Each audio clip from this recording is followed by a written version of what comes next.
Pink Pumpkins by R. Metza. Those pumpkins look pink. Where did you get them? The flesh is quite pink, isn't it? The little man mused. He admired them, one in each hand. So precious, he thought. Verdant green stems poked through the V of his thumb and forefinger. He held them firm but gentle. Relishing in the color, he noticed how the salmon hue contrasted with his olive skin. It dawned on him that he wanted to lean down and smell them, feel close to their flesh, but refrained due to the possible judgment of the inquisitive woman that sat next to him. He couldn't wait to get home, to smell them and cut them open. The bright pink shell would burst with scent. The knife would penetrate the bright violet of the interior flesh, and the wet pumpkin strings would tangle on the blade. There he would find their precious seeds to complete his garden. He had traveled so far to collect them, his nerves shook and tingled with anticipation of getting home to plant them. Yes, and where did you get them? She repeated. In Brazil. They're called morangas, he replied. I'm guessing you caught a transfer flight through Miami? She raised an eyebrow. Yes, he responded, eyes on the pumpkins, wishing she would be quiet. Heavy curly clouds slid by the airplane window, and the once smooth ride became bumpy. Terrence pulled the morangas in close towards his chest to protect them, but turbulence jangled the passengers' bones and luggage. Their personal items caught air and shifted. No, shouted Terrence when the pumpkins popped up out of his once tight grip and shot down the ribbon of aisle with the rest of the travelers' things. Crawling was the first and only option in his mind. Without hesitation, he dove onto the bright blue strip of carpet. His khakis bunched around his knees as he shuffled through tumbling bags and purses. The pumpkins rolled to the edge of the first-class curtain. One settled into a striped sweatshirt tucked under a seat near the emergency exit door. The plane rattled, the other rolled off into unseen territory. Terrence rescued the little one from the hoodie and tucked her into his armpit under his jacket. Where was the other, he thought? Sir, sir, exclaimed the stewardess. She spread her legs apart to block him and put her hands on his shoulders as he attempted to wedge past her through the curtained area. The triangle-shaped hole between her legs didn't look very big, but he felt desperate. He tucked his head and charged her. His shoulders met her thighs, immediately blocked. Was she digging her nails into his back? He let out a scream as her claws dug in further. He really wanted to push through her at all cost. After all, she was drawing blood. Sir, she hissed. There was no alternative but to break through the she-cat barrier. But this was not an easy task, as she was plumper than she looked. And when he got under her, he ran into a curdled fat wedge of inner thigh. Let me go, she-cat, he moaned. A male passenger saw that the stewardess was about to be knocked backwards by the fool that had crawled underneath her, and began to swat his butt with a rolled-up magazine. Get away from her, yelled the hero, swatting without mercy. The stewardess was shrieking and grabbed the beige weave of the curtain behind her. The curtain could not steady her. She toppled over, her little black kitten heels lifting up into the air. Terrence couldn't take the spanking and was whimpering, his whole right buttock throbbing in a stinging heat. He stood to retreat. The stewardess ripped the entire curtain down as she fell onto the lap of her spanking hero. A last hiccup of turbulence shook the plane, and a tray table flew open, seeming to signal that it was over. Terrence scurried back to his seat, hunching over the one pink pumpkin in defeat. The woman that sat next to him was smoothing her hair and hugging her purse when he plunked down next to her. One of her eyes was bugged out in disbelief, and the other squinted in disapproval at him, a split puzzle face. You can't just come back here and sit down next to me, she stated. You must get off the plane after all that racket. Her mouth was moving, but he couldn't hear a word of what she was saying. He was trying to figure out how to rescue the other pumpkin. It was apparent to him that he would have to wait until the plane had landed and was empty of cargo to find it. His mind was racing. What did the pilot look like when he first boarded? He pictured the captain saying good morning with the crew at the hatch door. He thought about how skinny his arms were in the sleeves of his captain's shirt, each arm looking like a clacker and the large hood of a bell. Certainly, a man with clacker-like arms would be kindly enough to permit him to survey the body of the plane once everyone had exited. The captain was thin, nice, and reasonable. Terrence being a small man himself, he was certain they would see eye to eye on the importance of retrieving his very valuable squash from Brazil. I mean, it was a part of the future of the world, was it not? Yes, it was. He had been collecting seeds since he was a child, saving it from extinction, and he had waited quite a bit to get the glorious sunset-colored moringa to add to his collection. Most of the population didn't even know he was doing this for them, for everyone, the whole world. Who wouldn't want to help a seed collector for the collective? Once this was explained, then certainly the skinny, reasonable captain would be on his knees with him, looking under each seat for the lost pumpkin. The male steward came at him like a quick storm, dragging him from his seat. Terrence was being taken to the back of the plane, near the urine smell of the jammed toilet. It looked like he was going to have to explain the importance of seed collection to the rather burly steward first before they let him up front to talk to the pilot. Listen, buddy, we got a full plane and we are about to land. Until then, you are sitting back here with me, got it? Said the burly attendant as he pushed Terrence into a spare steward's seat and buckled him in. Then he took the seat next to him and buckled in. Caught off guard, but not daunted, Terrence went into his premeditated spiel about the importance of seed collection. He lifted his coat to show him the rare pumpkin, but mid-sentence the steward cut him off by placing his meaty hand over his mouth. He leaned in close, eye to eye. He meant business.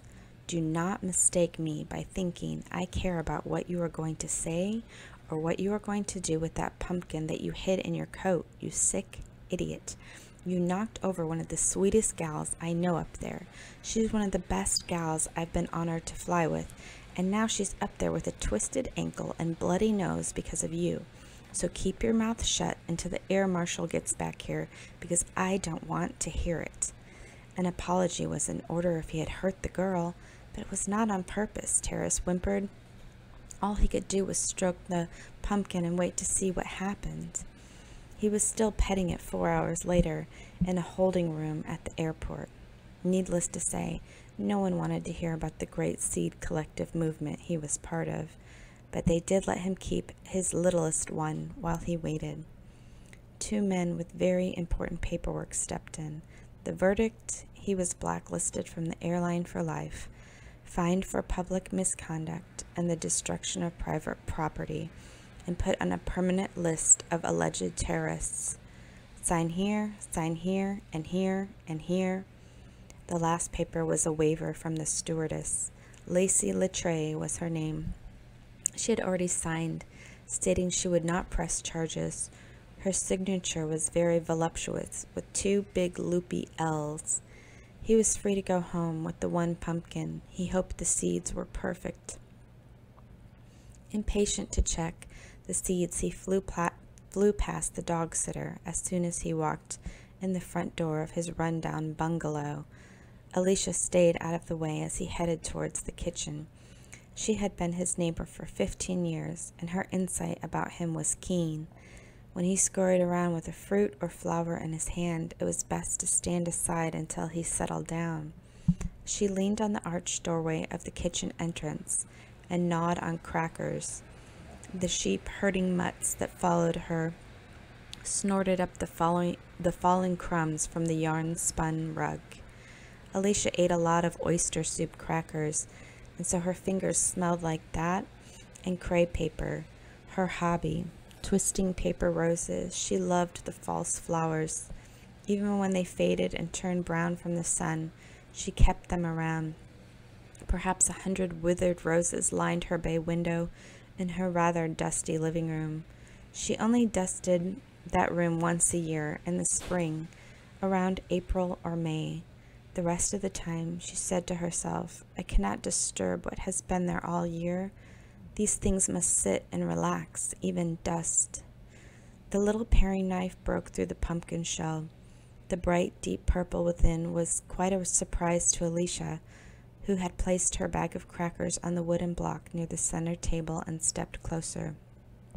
Oh, looks like a bead inside, almost magenta.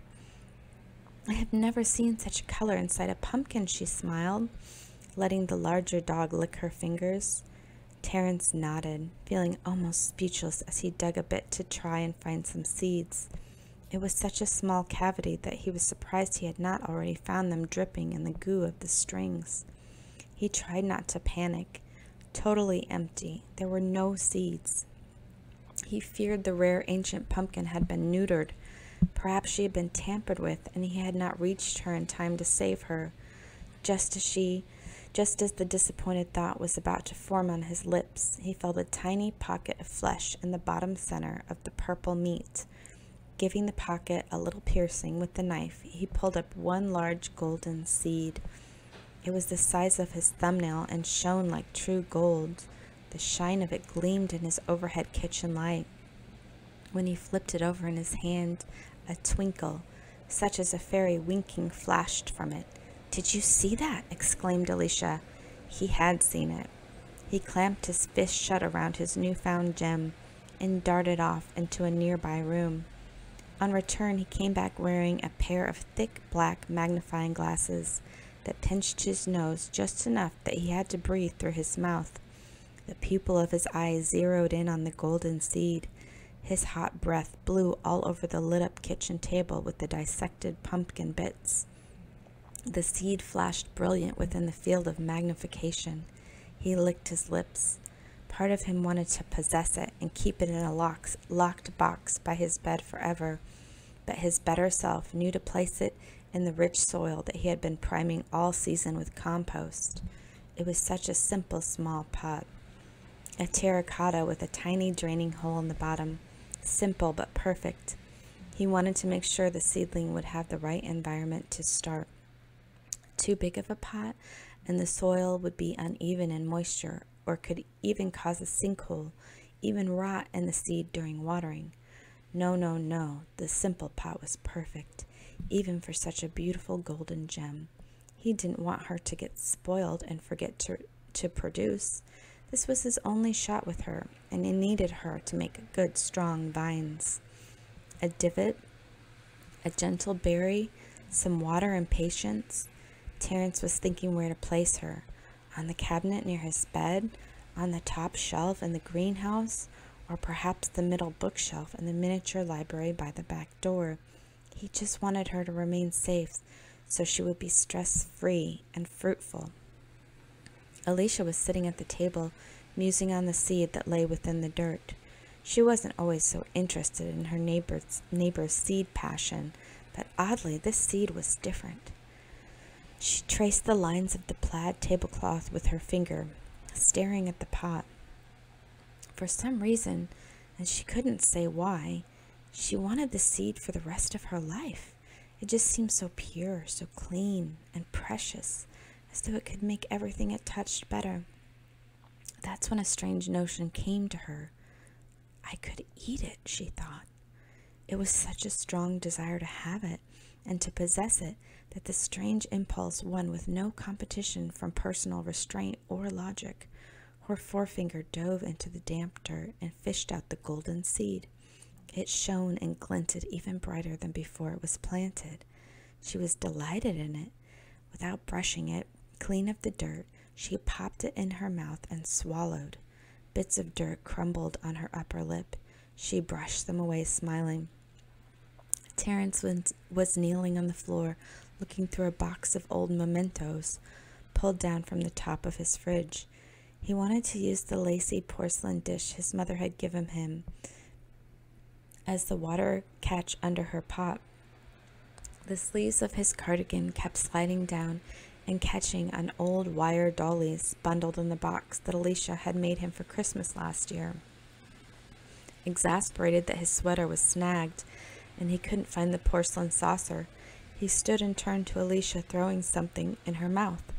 He assumed it was an oyster cracker because she ate them all the time, even stale ones from past months. Still, she consumed them.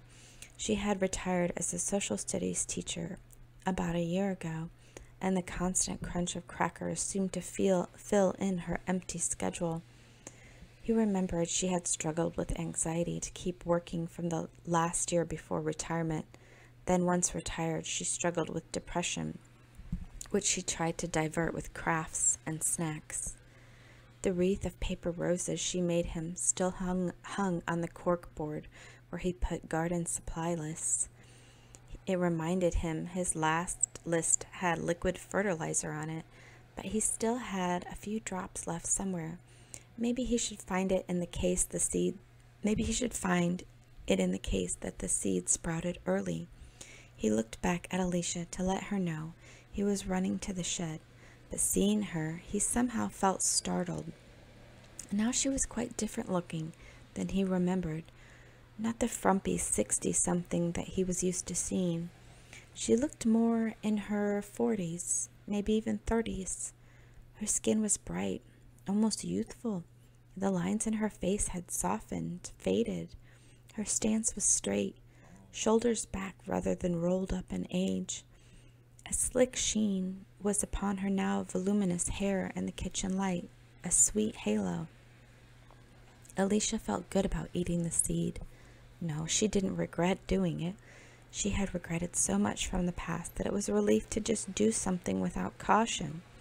The last time she was truly impulsive, she was just out of college.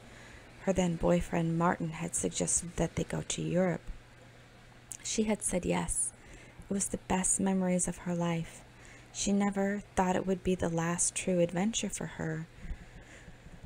While in Paris, he had asked her to marry him. She chirped no, like a high-strung bird, and then flew back to Indiana to start teaching. Her father had always said, "Young love is a fool's playground." How do you think so many people get divorced? Look at me and your mom, married in college, divorced before you started walking. Believe me, wait until you're at least 30.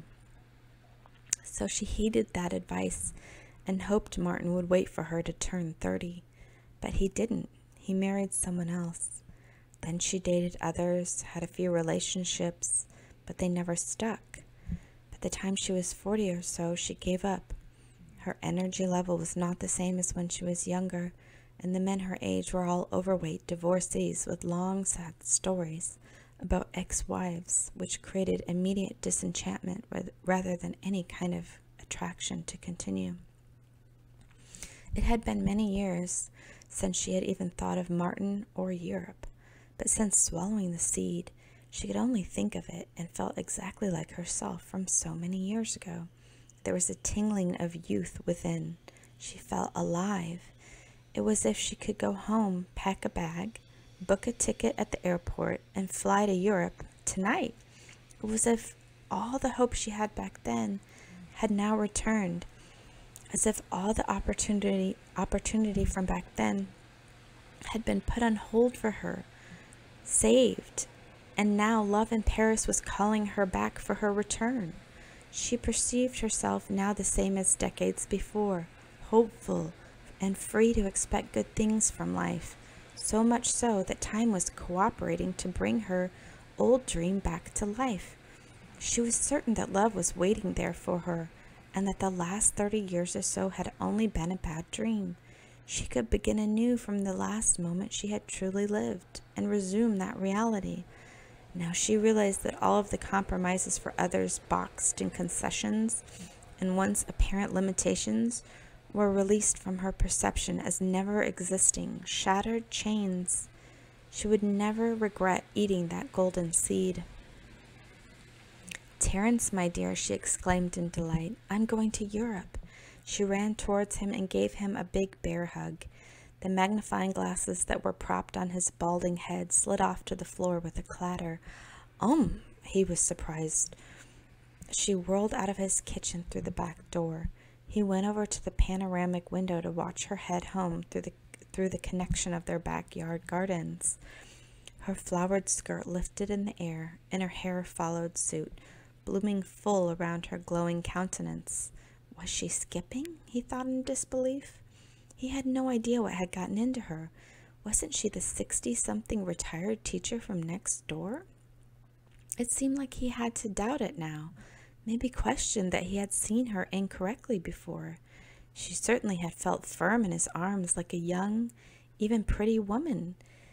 He couldn't quite put his finger on what it was, but as soon as he tried to put his finger on it, he accepted the latest version of her. Alicia, he mused. He felt happy for the young woman next door, going off to Europe for a holiday. Well, good for her. What was he doing? Oh yes, the seed.